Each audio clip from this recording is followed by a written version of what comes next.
It's often proposed that people, in fact, interact with microworlds to develop a better understanding of the environment or the context within which they're functioning. Microworld being a simulation which takes into account the relative interactions within the environment, though as it turns out, there's an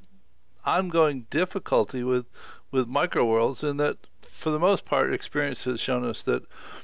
people interact with a microworld and typically learn how to play the game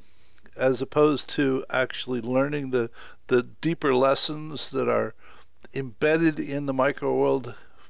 and intended to be imparted to those interacting with this microworld. People approach it the same way that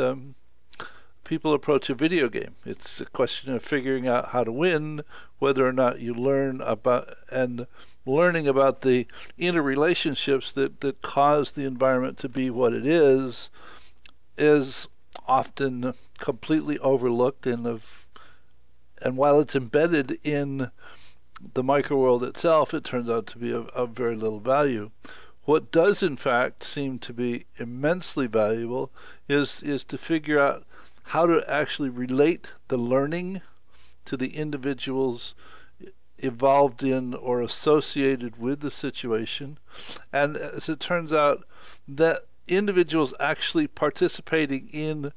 the building or the development of models themselves, it rather than simply playing with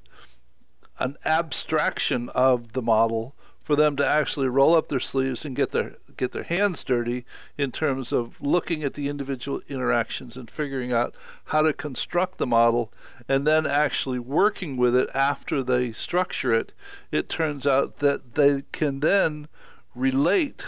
the interactions in that model depending upon what it's a model of, but they can relate the interactions to their family, community, schools, or the world, depending upon the appropriate context. So that rather than